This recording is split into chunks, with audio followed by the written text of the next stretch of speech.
This is George Newbern, the voice of Superman. This is Kevin Conroy, the voice of Batman. And you're listening to the DCAU Review, hosted by Cal and Liam. Streaming at DCAUreview.com and on your favorite podcast app. You're listening to the DCAU Review, hosted by Cal and Liam. Streaming on Apple Podcasts, Google Podcasts, Spotify, and at DCAUreview.com. Now, here's today's episode. Welcome, everybody, to episode 101 of the DCAU Review. I am your host, Cal, and with me, my good brother, my good friend, and co-host, Liam. Liam, welcome to episode 101 of the DCAU Review. Yeah, I'm excited to be here. We've got a new show to talk about, but before we get to that, Cal, we actually, for the first time ever, have a guest with us. It's our special correspondent, James Strecker of the Watchtower Database YouTube channel. James, welcome to the show. Hey.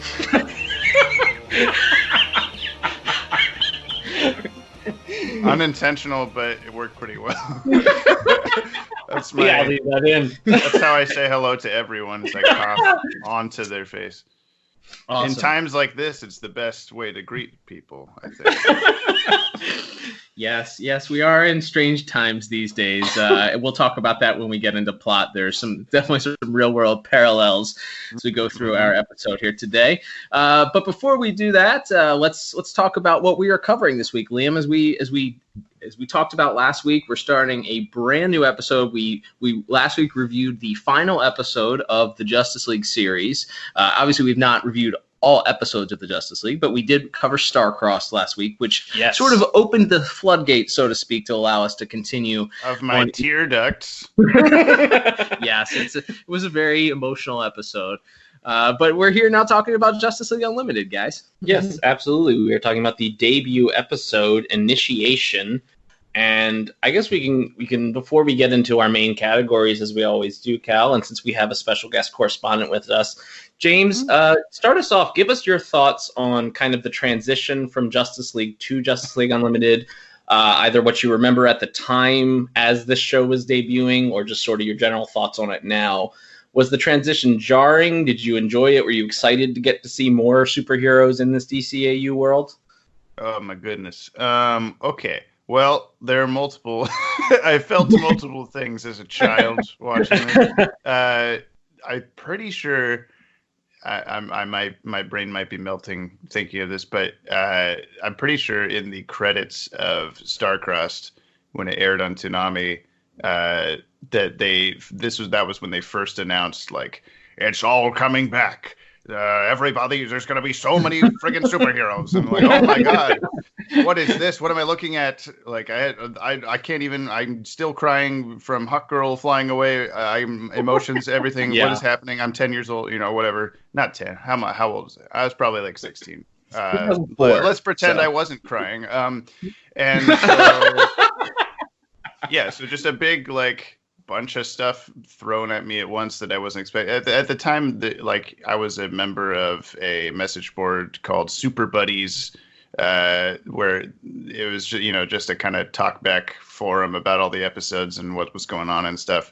And nobody was really talking about what's next after Justice League. Everyone was this is the end of the show, I guess. And so there wasn't the internet as it is today of like, oh yeah, we knew months ago there was going to be a follow-up show, or we do, all these, oh yeah, Ken Schreiner's going to be on it as Green Arrow. That would be so cool. Oh my gosh. Yeah. There was just a bunch of nothing, void of emptiness knowledge. So the fact that like, oh, just kidding, it's 60 superheroes now was, I think, just overwhelmingly cool from the get-go. And then, yeah, we can talk about the episode as itself when we get to that part. For sure. Now, James, for those those, if obviously I think if people are listening to our podcast, they have to have heard about you guys because you guys are much more famous and bigger, presence. Don't say this. No. You're not wrong. I'm just social media. So, just in case somebody has been living under a rock, you run the Watchtower database. Give just a brief synopsis about what that is and how much of Justice League Unlimited may have inspired that? Well, real quick, I will go ahead and shout out Ted Kendrick and Maddie Washburn, who are my creative cohorts. It's always weird for me to try to like describe our different roles on the channel because we all kind of almost equally share like the workload when it comes to creating the videos and everything. I do the bulk of, or pretty much all of, I guess, the editing and all the kind of behind the scenes stuff. So I do, I guess, technically run the channel, but yeah, it's definitely a team effort for sure. What was the second half of the question? You distracted me. Oh, sorry. No. Like, what role did Justice League Unlimited or just like the passion did that ultimately play in sort of establishing Watchtower Database and the inspiring the stuff that you guys do on the YouTube channel? Well, it's actually, I think this show is pretty much the reason why Watchtower Database exists, because there were all the other DCAU shows that you have kindly reviewed and continue to review that are part of this universe. The Justice League Unlimited show, I was making a website dedicated to like, oh, here's every character and every episode and every ship and gadget and all this stuff in JLU specifically, and Justice League, that was called the Justice League Watchtower, and that was online actually for a couple of years around like 2004, 2005, and then. And if anyone that might be thinking, there's a couple people that might be hearing this and thinking like, oh, I know Justice League Watchtower. You're probably thinking of the other Justice League Watchtower, which was another fan site that was up at the same time that I unintentionally stole the name of. It's a very easy mistake to make, I think. Yeah, like, for sure. Justice League, what's a thing that they use for information? But anyway, that was online for a bit, and then I took it down when the show ended because it was kind of like, well, the DCAU is over. There's no point in continuing to pay for this with a 16-year-old's salary of nothing. So I just kind of like in the background worked on a much better looking and better made Justice League Unlimited fan site that Ted and I named the Watchtower Database. And I was all set to put that online around 2010, 2011. Here's literally everything. Every character has a picture. Everybody has, all their episodes they were in. Here's every piece of information you could want to know, pretty much. And then we just decided, for whatever reason, well, why just do Justice League and Justice League Unlimited? The DCAU is like over at that point. Let's just do it on the entire DCAU.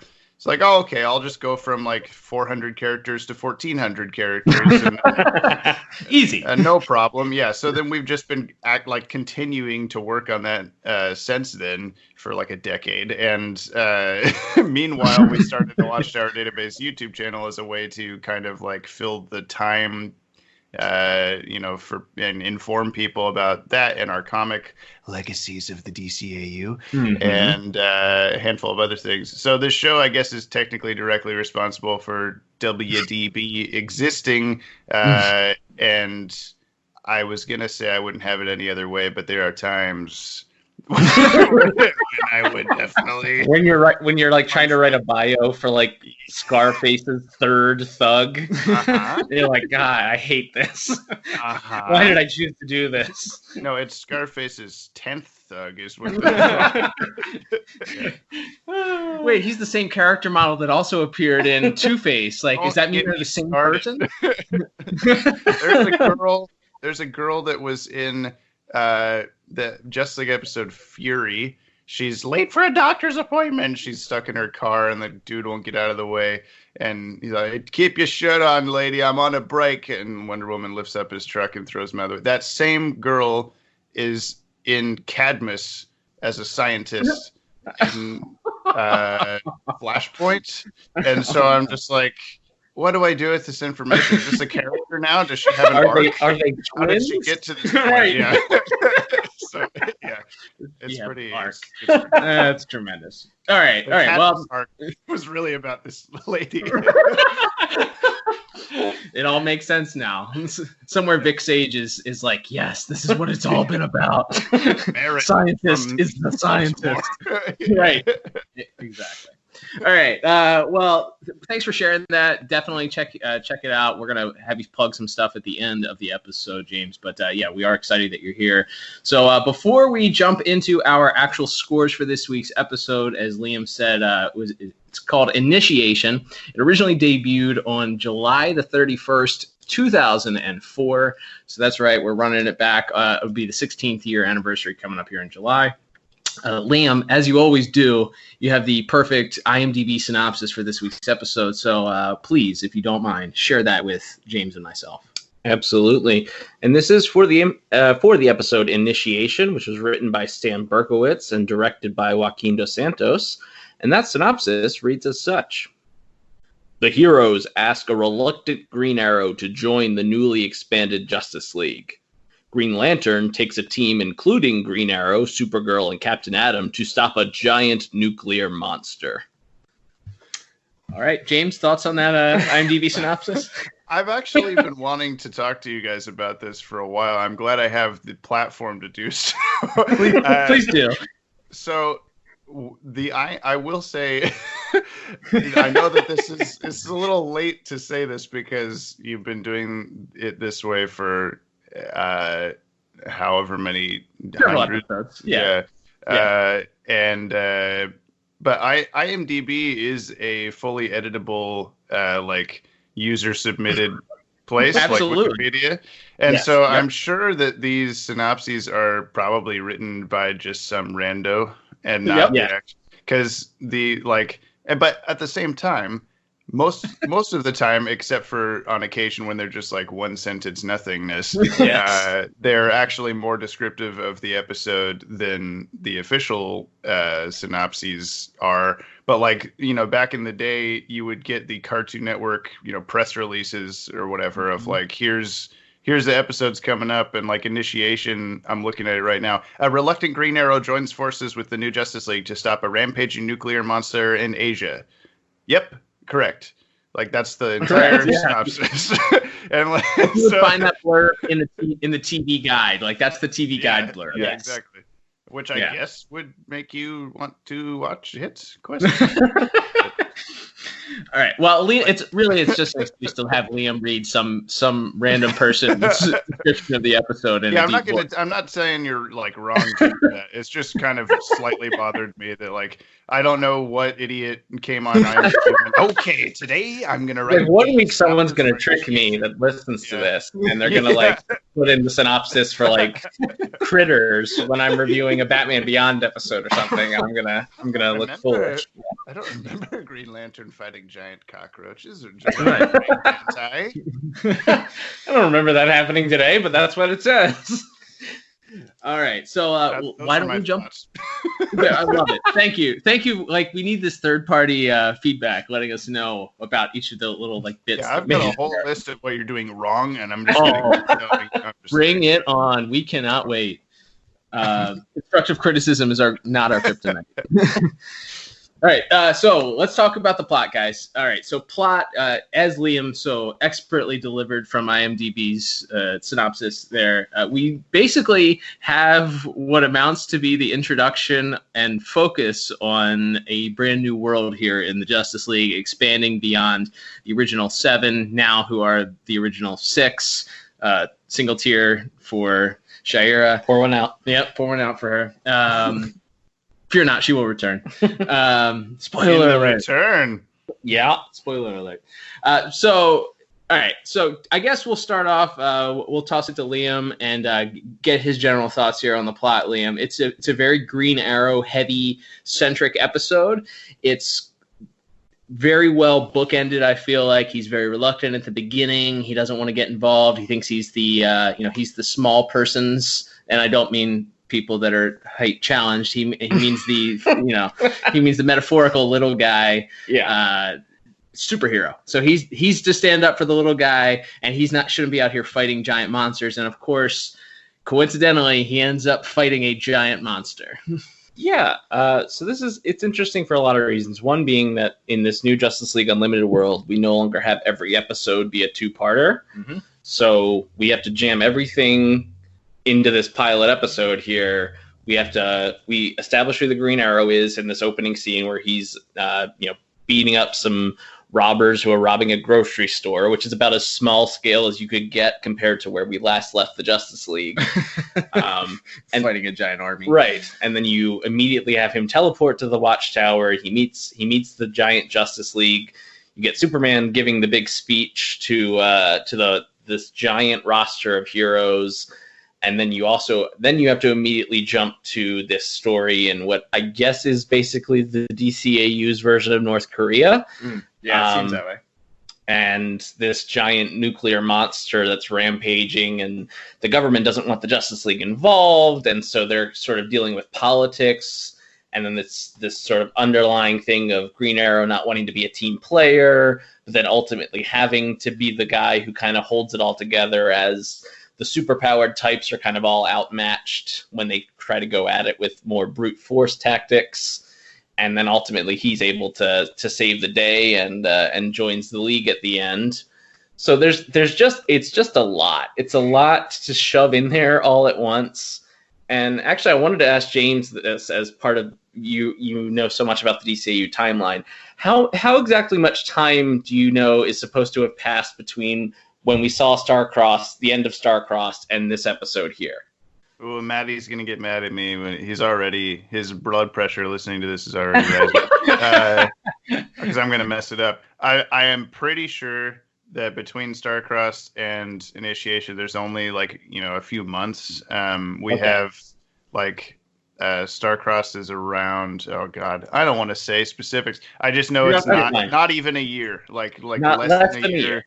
Yeah, and it's kind less than a year from now, whenever now is. Yeah, there you go. Sure. Less than a year.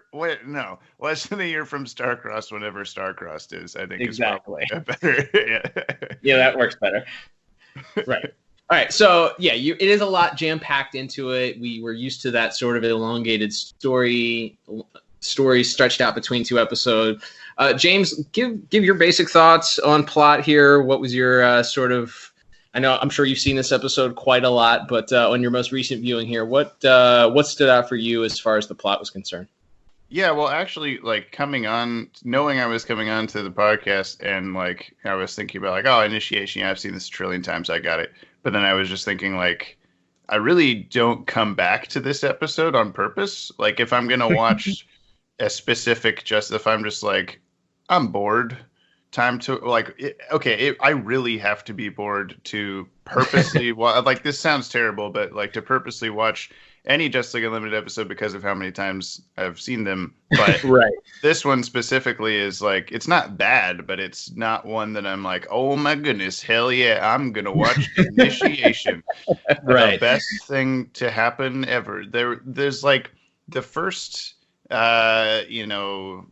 oh gosh, it's probably only the first 5 or 6 minutes or something of the episode up through when they leave on the actual mission to Chiang Mai to stop the not Brimstone dude. There's all the introduction of Green Arrow is basically our POV. He's seeing the Watchtower and all these other characters and everything for basically the first time, and it's so marvelous and miraculous to him, and he doesn't really know what to think. Does he like this, or does he think this is too much? And that's what everyone else is thinking watching the episode. And because Maddie will tell you, he discontinued watching JLU partway through when it was airing because he was this is dumb. This is just a bunch of extra characters. They ran out of ideas or whatever, which he has since turned around on because he watched the whole thing and went oh wait, no, this is probably one of the best shows in the DCAU besides Zeta Project. But so naturally, of course. So, but yeah, that was my initial thoughts. Also, is that for the first several episodes of this show, actually, is kind of okay, so it's just, there's just going to be a bunch of superheroes fighting a big army, which is, everyone's complaint about the Marvel movies and stuff. There's just a bunch of robots or a bunch of aliens or whatever. Sometimes they're robot aliens, but there's not not like a grounding, emotional story really or whatever for the first couple episodes. But I can see both sides of it with Initiation. I think it's struggling with what it wants to be, whether it wants to be this big bombastic introduction to there's 60 Justice League members and there's I'll look at all the new stuff. Oh my God. And then it's just suddenly like, okay, put that in the back of your head. We're going to go to Asia and stop a big robot that's still going on up in space, but you don't get to see it for a while. And you're just meant to accept that this is the new status quo or whatever of the show. And that's okay. I just go back and forth on whether I think that that's exciting enough of a series premiere or not, I guess, because we just ended, like you were saying, with all the Starcross stuff, and we start off with Little Green Arrow don't know if he liked this or not. And is that cool or is that, boring? I don't know. But it's not, I'm still, what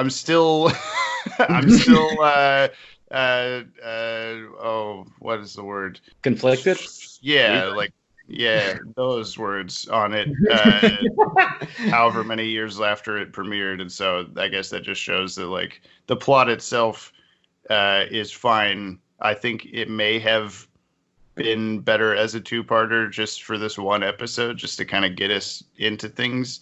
But we definitely learn more about the league and everything, all the new stuff as the season goes on. So it fixes itself eventually. It's just not one of my go-to, this episode rocks kind of things. Right.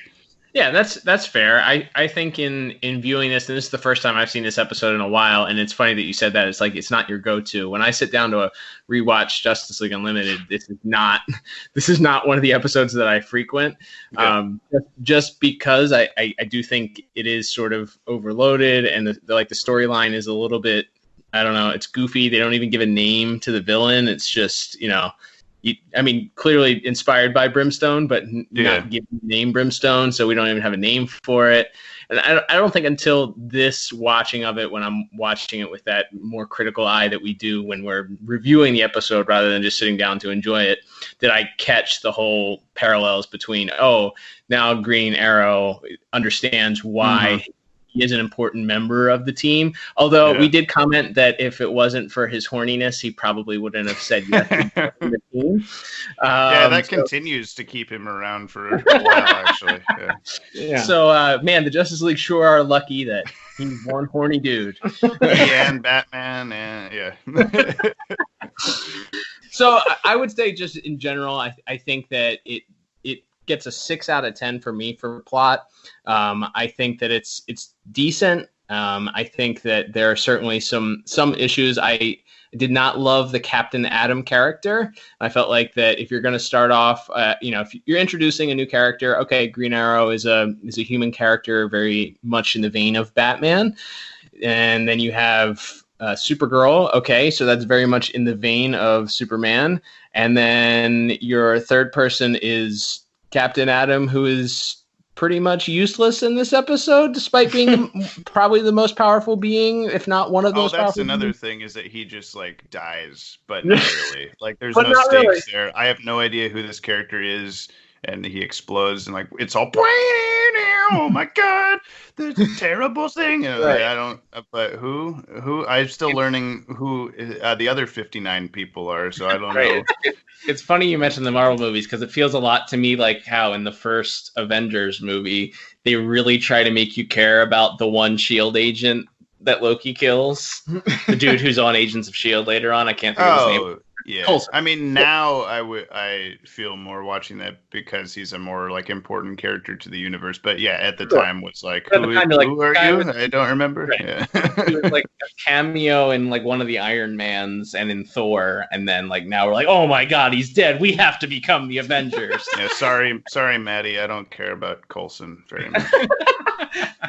I'll go ahead and give my plot score here. I gave it a similar to Cal's, as we generally are very similarly in agreement. I gave it a 7 out of 10 because I do think in a vacuum, especially once we get on the ground, it's an interesting idea, and to have, as you mentioned, James, the sort of little guy POV of this giant, conflict between these superpowered beings and this giant monster, and just we're following the guy with the bow and arrow. Like, I do think that's interesting and compelling, but the reason it can't be higher is for all the reasons we've already talked about, which is just that it's also still supposed to be the pilot episode of this new series and this brand new jumping on point for new viewers as well as people that are following from Justice League. So I think it works kind of in a vacuum, but doesn't work great as like the linchpin episode that it kind of should be. Mm-hmm. James, even though you are a special correspondent, you do get a scorecard this week. So your scorecard will not go into the official rankings, but you still get to play along at home. So it's like you're the one or two listeners that we have that play along with us. So let's hear your score for the plot this week. I also chose 6 for. All right. And I chose that before you said it. So don't accuse me of anything. We didn't discuss answers either. No. Well, so you brought up you brought up how I brought up Green Arrow being the POV. Dude, there's a few episodes from now, The Greatest Story Never Told, which is Booster Gold's there's something going on. I won't talk about it too much, but there's a horrible thing going on that only he knows about, and meanwhile the rest of the Justice League is just like fighting a much like higher level threat that is we don't see enough of it happening, but we know like, okay, this is distracting them enough they can't pay attention. They think that this other thing that he's dealing with is not important.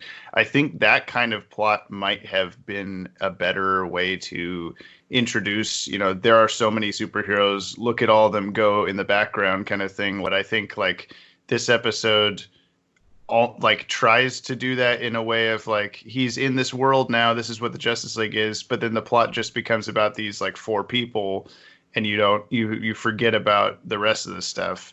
And again, like, I'm not trying to tell the McDuffies and Deanies of the world you were wrong, you did a bad thing, this sucks.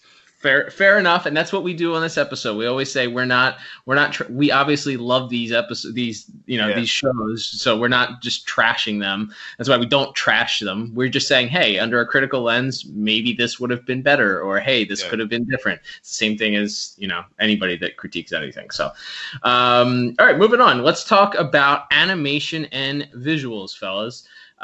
James, let's talk about animation visuals. I'll throw it to you first. Anything stick out to you here that you appreciated? For me, I'll just make a quick comment and then throw it over to you. Mm-hmm. For me, that opening sequence with the introduction of the Green Arrow to me sticks out as just a really fun sequence. Some guys are robbing a convenience store, and he jumps in, and you immediately get the visual gags of trick arrows and some cool pan shots and him shooting arrows up and down aisles of a convenience store. But I think that opening sequence was a good way to kick off and introduce the Green Arrow character. Yeah, well, I mean, the whole episode is beautiful, really. The like, there's no point where that looks really bad, at least that I can remember. Mm-hmm. From start to finish, it's very consistent. There are some episodes where you can tell that by the end of the episode, whoever is, drawing everything is like, oh, I'm so tired of drawing Lex Luthor's face. Oh my God. And they just like kind of just rush to the end. But there's a consistent quality throughout this episode. Do you kind of count the like direction of the episode in this category? Sure. Yeah, absolutely. Okay. Yeah, that's animation visuals. Yeah, for sure. Yeah, so Joaquim dos Santos, he's I saw his name, and his name looks so elegant and like regal and stuff that I always assumed he was just this much older, like 70-year-old man that's like, yes, I've studied with the best or something. He was like, you look at the behind the scenes stuff, he's just like a 30-year-old like surfer dude. he's just a regular guy. I don't know, but he started off as like a storyboard guy on Justice League, and they must have liked what he did enough to to give him. He directed like half of this show, if not more. And that was something that was like right off the bat way different from Justice League. And Justice League went back and forth with Dan Reba or Butch Lucic. I don't know how you say it, but and I could always tell. If I was watching an episode, I barely ever paid attention to the credits as they were happening at the start. But I would like, I like this episode. It's probably directed by Dan Reba. I don't like this episode. It's probably directed by Butch Lukic. And I don't know why that is. But if I go and look at all, the episodes that I thought were boring or like slow paced or just not, you probably can more blame the writer or something. I don't really know, but it happens either coincidentally or whatever. Joaquin Dos Santos is pretty consistent with like he's really good at directing the action. He does like the shaky cam during the action stuff. Everything's kind of bumping around. That was a cool aesthetic difference with this show compared to Justice League. It kind of automatically like it fits with the rock and roll kind of thing, which I'm sure we'll talk about, and so I mean I don't really have any qualms with this episode's animation. They had a big task in front of them to like introduce you to all this stuff and get it right. The only thing that I know that they got wrong is that Stripe is in the lineup twice in the one shot. But other than that,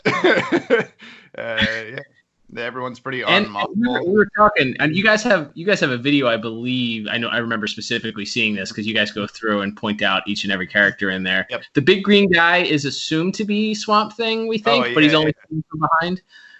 Yeah, there's the overhead shot of Superman talking to everybody right after the opening credits. And there's a handful of people in that shot that are not ever seen again. And I'm pretty sure Bruce Timm has mentioned that he purposely snuck Swamp Thing in there just to mess with people. But there's just a bunch of other stuff in there, like some guy with wings and like Catwoman looking person, like.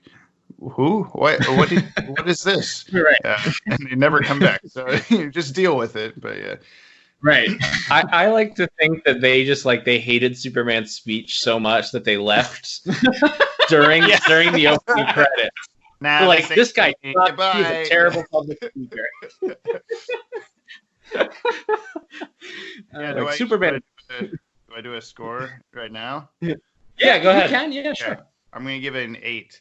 The only reason I give it 8 instead of a higher, I would give it a 10, except for that I'm trying to look up who the animation studio was for this episode. DR Movie Co. That's okay. I can't remember what else. I want to say they did Secret Society. Doesn't look like it actually, but anyway. They have a tendency to kind of stretch the already exaggerated features of these characters in a way that's like, I don't know if I like it. Like there are some points where, someone will, like Supergirl will be, flying through the air and her arms are like just a little longer than they should be. And that's really nitpicky. Like this is coming from someone who... Yeah. Okay. All right. I'm apologizing. Yeah. He's like, I have to be partial. It's like we're not crapping on it. We're just saying, hey, I think this looks a little bad. Okay. Person's reviewing the episode. I got it. Okay. Yep, exactly. Yeah. As I'm constantly, studying every little line of these characters, and so when something seems a little off to me, it's kind of like, oh, why? Why didn't you just not do that? Why didn't you try harder for that one frame or whatever? But yeah, that's my only thing that I slightly dislike, I guess, is that characters are a little malleable when this animation company does it. Yeah, I noticed that a little bit I feel like facially Supergirl's face looked a little odd, like a little squishy. I don't know, that's a weird word for it, but her lips are weird. Yeah, I don't know how to describe it. Almost like she walked out of it's like they melded her with somebody from the Teen Titans show or something. Yeah, sure. It's like a weird extra I don't know, movement to it or something, or the way it's drawn is just a little off to me. But I definitely noticed that a little bit too. And yeah, I mean, to your point, James, about the direction, there's some really, really tremendous shots. There's kind of a one long tracking shot where Green Arrow pulls back to fire one of the rods into the hole in the robot's chest. His reactor, Liam. Yes, his reactor. It's a family show. It's called the rod hole. It's canon. But and it's kind of this trying to get this back on track. It's just this one long tracking shot where you follow him as he's looking up at it, and the camera kind of pans up to show this giant nuclear behemoth as he's about to fire the arrow. There's some really, really cool shots. The final shot as he's about to throw or shoot the arrow that actually does turn the machine off. As he's sort of standing up on this little cliff with the moon behind him, is there's all the smoke and fire around him is really, really well done. And dirtbag. Yeah, it's very, to your point, very action movie. Very definitely a different sort of framing to a lot of the action in these scenes. So for all those reasons, like I said, there's definitely some minor things I didn't like, but overall, I thought it was a really strong episode. So I actually gave visuals a 9 out of 10. Ooh, 9 out of 10. Love it. Well, I also gave visuals a 9 out of 10. Oh my goodness. Yeah, we're 2 for 2. We're 2 for 2 with having identical scores with at least 2 of our scorecards today. But the only reason. The only reason I didn't give it a 10, and James, I'd love to hear your thoughts on this too, because personally, I have an issue when they switch to doing some of the CGI animated vehicles, which is, to me, I talked about it last week during the Star-Crossed episode. It's bad a lot of times in the Star-Crossed episode. It seems like the frames almost skip, so it just looks very unnatural. And to me, that it looks a little better in this episode, but it still feels very, very jarring and like I'm watching, the 90s Spider-Man cartoon or something when it's juxtaposed against the standard digital animation. Yeah, no, I mean, it's Jeff Goldblum in Jurassic Park. They were so preoccupied with whether or not they didn't stop to think if they should with the CGI. It's always that to me in these kind of shows where they're never ready to put CGI stuff in the show, budget wise, and they're just do it anyway. It's noticeably, I don't know, I wouldn't say bad, I guess, because it's in a weird cartoon superhero world. It's basically an anime. There's no rule that says don't do that, but it's jarring. Yeah, I agree. The Watchtower looks great because it just sits and floats there. It doesn't have to do anything. But it's down to stuff like the Earth is now CGI, not in Justice League it was always a painting. Right. Why do we have to keep adding more computer? Stop dicking around with stuff. Well, it's weird because they choose to go somewhere between photorealistic and cartoon with these things, where I feel like if they're going to put it in a cartoon, they should just go for the cell shaded, outlined look that you would see in I don't know. There's a bunch of anime that does this now, where either the entire show or big monsters or something will just be CGI that they've put a filter on that looks like a cartoon now. And that's also very annoying looking, but it's not as offensive. I'm second guessing what I'm saying here. I think it is more offensive to do it that way, actually. So maybe I don't know. It's stuff like it's time saving, I'm sure, especially in this show where they have to draw so many characters. But it does stick out as a weirdly juxtaposed thing. It's not as bad when it's the javelins or whatever, but when it's something I don't know, just a car, or they did in the what episode? What's the Patriot Act? Final season, they're fighting the general in the streets, and half the shots are just a weird CGI city so that they can rotate the camera in different directions. And when it happens, it's what is happening? What am I looking at? Why? Like it looks like 90s Spider-Man city. Yeah. Like it just looks bad, and I don't know. It sticks out, and that's, I mean, probably behind the scenes, there's definitely reasons, like you said, why they did this. I feel it just sticks out like a sore thumb, and I don't think it will age very well. You know, that's what to me, that's the beauty It of hasn't.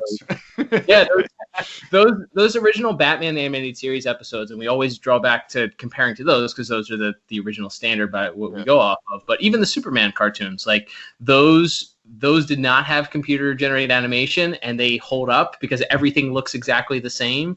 And now you're introducing this sort of CGI stuff into it, and now like I said, it looks like a PlayStation 2 game, maybe, like Right. if that good. So it would have gotten a perfect score for me just from some of the other things. I think the explosions and the visualization of the not Brimstone characters sort of nuclear power coming out looked awesome. Yeah. Very anime. Brimsnow. Brimsnow. I don't know. Love it. Friends, nope. But yeah, strong score from us, from all three of us on visual animation. All right, let's move on to music here. I'm going to throw it to Liam first. Liam, we'll talk about some music here. Brand new series. We can't go on without talking about the brand new hyper rock and roll Justice League Unlimited theme song that is included along with the brand new intro to the show as well. Yeah, absolutely. So that theme song, just so we have it written here, is written by Michael McQuistion. And it really sets the tone that this is in the same way that, and I'm going to compare it to Batman Beyond soundtrack a lot, probably because that's the other DCAU show with electric guitars.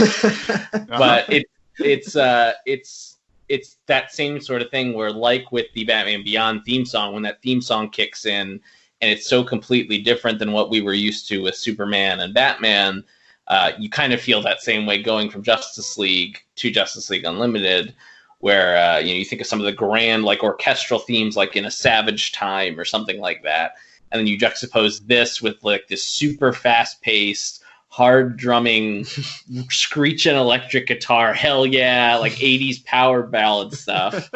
Like it's really striking, and it really does, to me, as far as when we've talked about this in plot and a little bit in animation, of trying to set a tone for this is the first episode of the new series, the new status quo is here. This, to me, the music does the best job of anything of establishing like this is new, this is fresh, this is different than what we were doing before. We're in a whole new ballpark now, and I think the music does a great job at that. For sure. James, thoughts on music? Yes, I agree with whichever one of you just talked. I can't see you, so it's hard to remember. Okay. The intro is like, it starts off orchestral, and you're like, all right, it's Justice League again, and then like, oh my goodness, no, it's not. It's different now, and it goes right hand in hand with the show, and I think that like, I guess it makes sense for them to have done this as a, okay, we're getting closer to Batman Beyond, so we're eking into, like, it's a mix of Batman Beyond style music and Justice League style music. But really, it's like I said, it's less than a year after Justice League. There's still like 30 more years until Batman Beyond. Like, why do this now or whatever? What if they made another show after this that was even further toward Batman Beyond? And they're like, well, now what do we do? Just slightly less strings and brass. I don't know. But yeah, it's really cool. I'm a trombone player, so I'm like keen on this kind of thing, I guess. But the atmosphere of the show definitely changed to accompany. Yeah, like you said, hell yeah is a pretty good description of of just the change in tone, the change. Like, if the show had continued to have the same. Someone is slamming on the bottom half of the piano sound that Justice League did. I don't know if it would have made as much sense, if it would have gone as well with the tone of the show and everything. So yeah, I mean, I wouldn't trade it, but I would be interested to hear if a version of the soundtrack that is more aligned with what Justice League sounded like, and to know if the feeling of the show would change enough, or if it would be basically the same show. Yeah. Sure. Yeah, that's a fair point. I think that for me, the musical point that stood out for me, I can tell you that when I first heard the intro, I thought it was bad. It reminded me of music from the Super Nintendo Ken Griffey Jr. game of the 1990s. If you go pull up the YouTube clip of that theme song, it's like the guitar is exactly the same. So I did not like it. It definitely grew on me. I appreciate it now. If I had to rank the themes, man, I think this would be, not including Zeta Project, I think that this would probably be maybe my least favorite of the themes. Lower than Static Shock season 1 theme? Gotta get up, gotta go. No, not worse than no. When they brought in Little Romeo to do the second season, like that was my jam. Like that goes above this, but maybe not the first season. It's probably neck and neck with the first season of Static. Okay. With that said, it's a fine piece of music. Yeah. And I think that the highlight really for this episode though is the Green Arrow theme itself. But it'll make me a little cranky.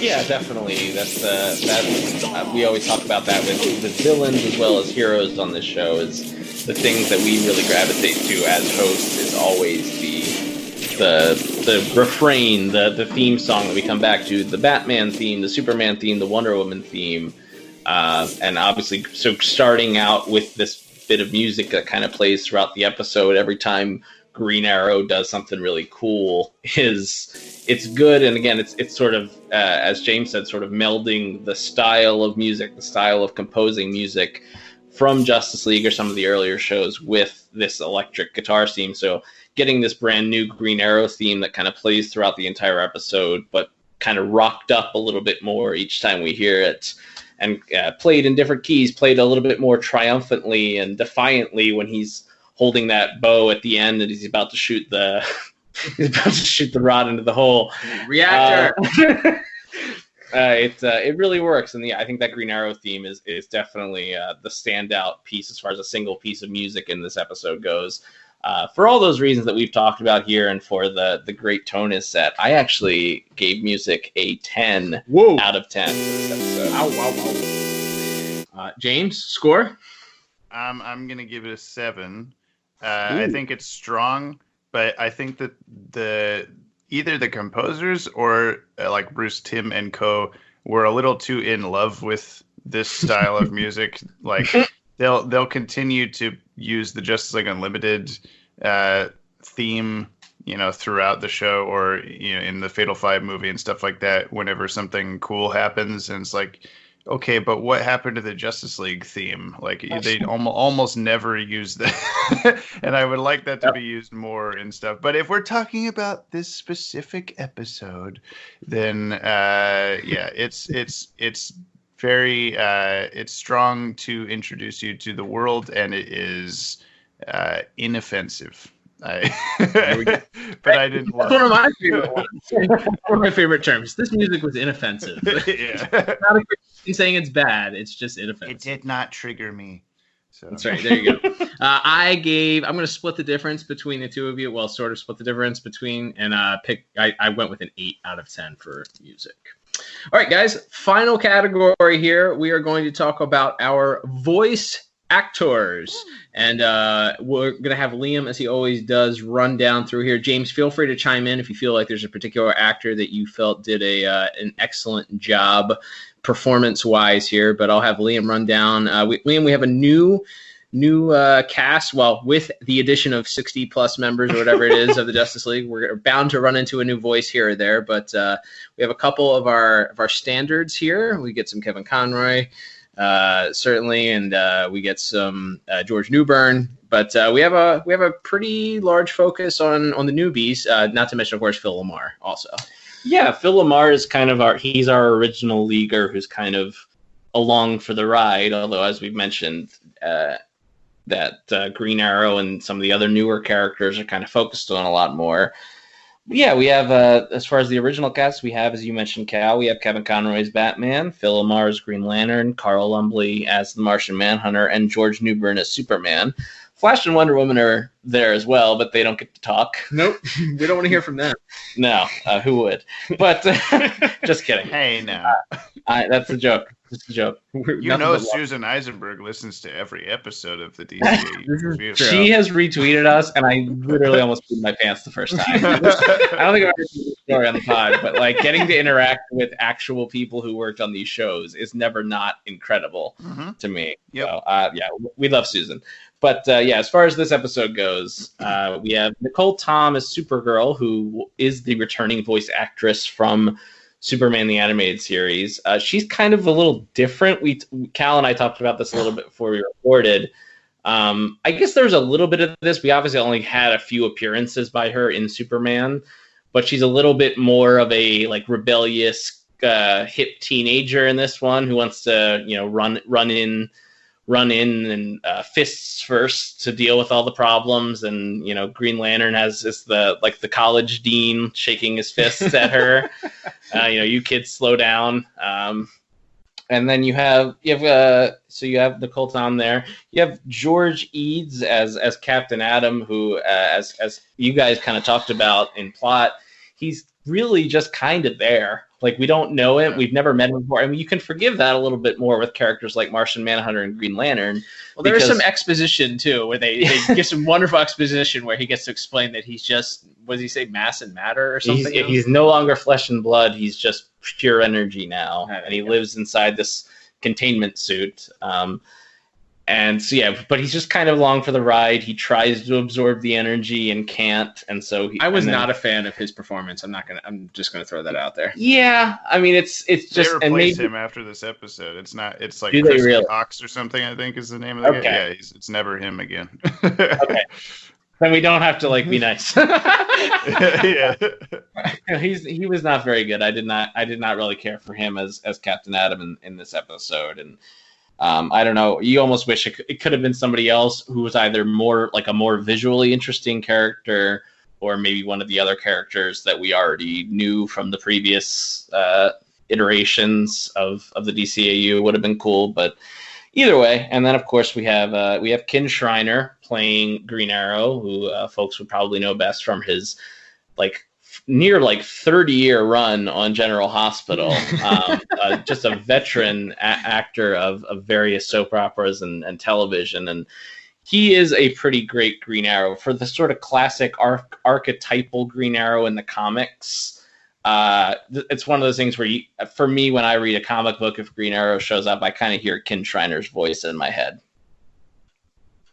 Concur. Totally agree with you on that. He's very, very good. I think that his performance here is a great way to introduce this character to the DCAU, and I think that he obviously plays a larger part going forward. But yeah, I think this was another perfect casting by Andrea Romano. Agreed. And yeah, I'll go ahead and give my score here, and then we can get James's. I gave voice acting a 7 out of 10. I think it's a good, strong start for the most part, but I didn't think, other than Ken Schreiner, I didn't think anybody else was great, mind-blowingly great in the episode, and in some cases they weren't very good at all. Mm-hmm. So yeah, definitely good, but not great. James, what are your thoughts on the voice acting of this episode? Okay, so I also give it a 7 overall. Right. I don't again, with the music, there's nothing offensive about anybody's performance. There's nothing there's no character in this that I think is ooh, that was really miscast. That almost never happens because of Andrea Romano. Yeah. But there are moments when it's better or worse. A particular moment that sticks out is actually from Phil LaMarr after he gets injured. And he's lying in the little hospital bed kind of thing in the javelin, and he bolts awake in the middle of someone else's sentence. And he goes, "Shayera," but he says it so like you can't understand what he, like I had to watch it like 40 times before I understood he was saying Shayera and not just like I think I used to watch these shows with subtitles when I was a kid, half because I wanted to make sure I didn't miss anything, and half because I was always watching them past my bedtime when I wasn't supposed to. And so like I'm pretty sure the subtitle dude on Cartoon Network, whoever was writing the subtitles, also did not know what the hell he was saying there, and just put like like inaudible gasp or something like that, just some weird thing. But like that was during, it's airing on TV that I've recorded to VHS that I'm rewatching enough times where the tape is deteriorating. So it's like, I'm not helping myself out hearing that, but that's just one little moment. I agree that Supergirl's characterization is interesting. Like Nicole Tom gets to do a little more than what, like, just like the character, kind of break loose from the restraints that Superman has had over her for the last few years. She's not allowed to leave the farm. She's not allowed to do this and this and this. And then suddenly nepotism gets her into the Justice League, and she's just allowed to like do whatever the hell, she's supposed to listen to Green Lantern and the senior people, but she is, she can let loose a little bit. So that was cool. And then, I did want to mention James C., I think is how you would say it, is General Kwan. He does Jackie Chan Adventures, Jackie Chan voice. Very good. And so that was kind of a cool, like, yeah. Like, as, might as well actually.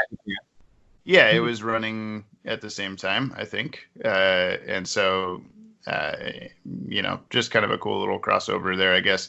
Cool. Yeah. With the stuff you're talking about with Ken Shriner being like who you hear as Green Arrow, most DC characters, if not all DC characters, I was introduced to through these shows. So that's pretty much true for anybody, even down to like a Captain Atom or a who's someone else that says like one thing, Aztec, stuff like that. Where like if you see him in a comic and they say something, my brain's gonna go to the only time they've ever heard them speak, or at least the first time it's heard them speak. So yeah, that's the same for me. I don't have much else to add with the specific like actors, but I did want to say that I think Phil LaMarr by this point has really kind of settled into who Green Lantern is as a person. Sure. You can definitely hear differences from, this, he's gone through a ton of stuff, especially just recently in Starcrossed at this point. And, at the start of the Justice League show, Phil LaMarr, he doesn't change the voice itself too much, but he definitely, like how, I mean, this is a case of the writers also learning who the character is through the show, but he, he's very, Wonder Woman shows up and he's like, lady, this is no job for amateurs and stuff like that. And he still has a little bit of that with Supergirl, where Jean is like, take Supergirl. And he looks at him like, are you kidding me? I'm sorry. I don't know if you can swear on this, but we'll bleep it out. Don't worry. Okay. And like, so he's still, he's like, hey, this like teenager, I don't want this. But he's willing, he's at this point, he's willing to lead a team of people who have never worked together before and who are brand new to this. Captain Atom has got his whole like, best of the best of the best, sir, with honors thing going on. Like he's seeing this all as just another military operation, and they're all just like, you can kind of calm down with that. You don't have to do that. We're just people with superpowers. Right. But so I enjoy that Phil LaMarr's, he's settled into Green Lantern's personality a lot more, I think, by this point. So I think this is a very good Green Lantern episode for that reason. Love it. Yeah, absolutely. And I don't think I gave my score yet. I think I'm actually exactly the same as you guys. See, it doesn't matter who we have on the show here. Our scores will always be very similar. That's right. So I also gave it a 7 out of 10 for voice acting. Yeah, I think my only problem was with Captain Atom. It's bad. I just didn't like his characterization of the character. It feels very like he's just reading his lines. And I think they were going for like that military type who's just not showing any emotion. Like I I kind of get that, but it very well could have been like a guest star they brought on, like, oh, he's on CSI, let's get the CSI guy, and then he's, oh, whoops, not doing that again. Crap, this guy, right?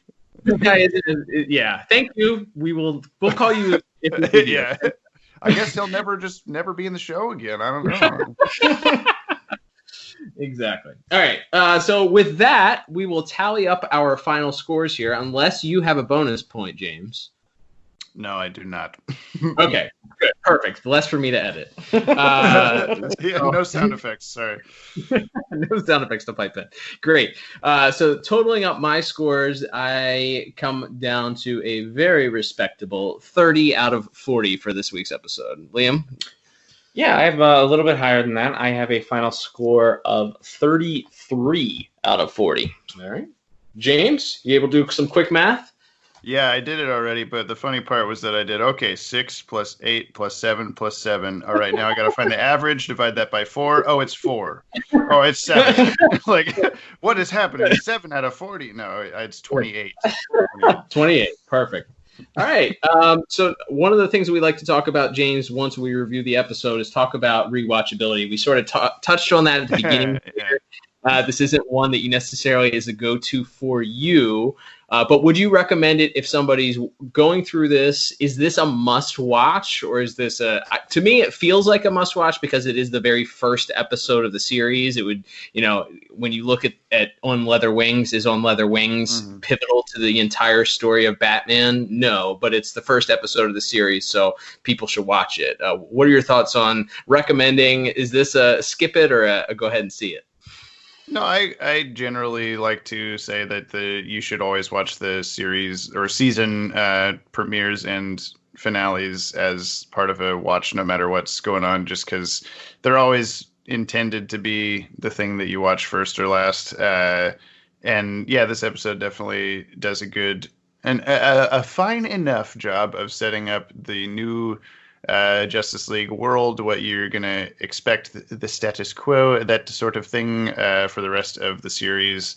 And I think without it, you'd be even more confused of, at least, you get the Superman speech to everybody, or can't be cowboys anymore, or cowgirls, yuck, yuck, yuck, right. And that whole thing. And so Thing leaves. He's like, that's a terrible joke. I'm out. Yeah, that's when Catwoman says, no, thank you. And please teleport me back home. Batman dragged me here. I don't know why he thought I would like this. That's great. All right, Liam. Yeah, I guess I would agree with both of you. I think it's good. It gives you, if nothing else, Green Arrow is a pretty important character to these first 26 episodes of Justice League Unlimited. He's kind of a supporting cast and a leading man in a few episodes as well. Once you get into his relationship with the Black Canary and things like that. So yeah, I think it's good if for no other reason than, as James said, you get the little Superman speech at the beginning explaining kind of the new mission statement of this giant Justice League, and then you get to spend some time with sort of one of the more important characters of the whole series. So yeah, I would give this a thumbs up for rewatchability. Awesome. All right. Well, that will bring us to the end of our episode. Thank you, everybody, for tuning in. Before we go, I'll let James give his opportunity for his plugs. James, what you guys got going on over at Watchtower Database? Sure. You can find the YouTube channel at youtube.com/Watchtower Database. That's the only thing that's actually /Watchtower Database. Everything else is /DCAU Watchtower. I think that was because I tried to do either Instagram or Twitter as Watchtower Database, and it was already taken at the time. And I was like, well, okay. So that's Facebook, Twitter, Instagram are DCAU Watchtower. Patreon is DCAU Watchtower. I'm going to throw that in there because you should give us your money because we're good people. And as of this moment, we're doing a casting call episode on Mark Hamill, which is it's a little show we do like once a year. That's like a voice actor spotlight kind of thing. What have they done besides what you know them from in the DCAU? The week after that's our Patreon winner, which was a Legion of Superheroes members. We talked about the Justice League members video in this podcast. and this one is counting all the Legion of Superheroes members. After that, I don't actually know what we're doing yet. We have some videos lined up for the summer that we know we're doing, but this whole stay-at-home shebang is making it a little hard for us to get together to film some of the stuff that we need to continue our story that we have going on in the videos. So we'll see how that goes. But yeah, tune in to our YouTube channel, subscribe, all that good stuff. Thank you for having me on Le Podcast. Absolutely. I could talk about this show for the next 6 hours, but I won't. We really want to get into the deep and like the nitty gritty of each scene. We're going to break it down. We're going to go through the color palette. I was going to say, yeah, like, okay, so frame 45 of the show here, we got Green Arrow's boxing glove arrow. When it pops out, it kind of does a little boring motion. Right. Like, you like that or not? But yeah. Yeah, tune into the to our YouTube channel when we launch it in the future, and we'll do that. We'll have a breakdown of frame by frame what we're seeing.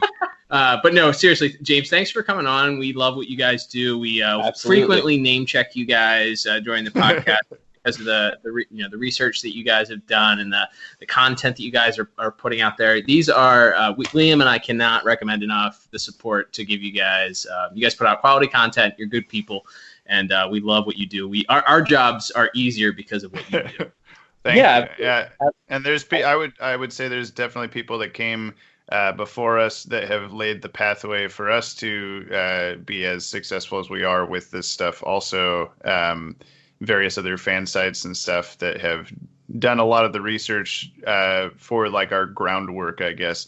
But from there, yeah, we've pulled this whole thing apart more than it should ever have been, and and I think I enjoy it. I'm sure that Maddie and Ted would be welcoming to the idea of coming on the show as well, and I look forward to potentially more of this. But it's up to you. We'll call you. Don't call us. We'll call you. It's not. We're leaning towards a Captain Adams situation right now. Yeah. Somebody and just call them James. Next episode. Next time, James Strecker will be voiced not by George Eads. Love it. No, we had a blast, James. Thanks for coming on. We will definitely have you on in the future, and we definitely looking forward to have Maddie and Ted on as well. So thanks for coming on. But Liam, before we go, we're going to give a preview for next week's episode. What episode will we be covering for next week's episode? Yeah, we're going to stay in these early episodes of Justice League Unlimited for the rest of the month of April here. And so we are going actually with the very next episode in the series. And that is For the Man Who Has Everything. Love it. We go from the wide world of 60 superheroes back down to the DC Trinity. Yes, sir. Gotta love it. Alrighty. Well, until next time, I'm Cal. And I'm Liam. I'm James. And we'll talk to you on the next episode of the DCAU Review. Adios. Well, I won't.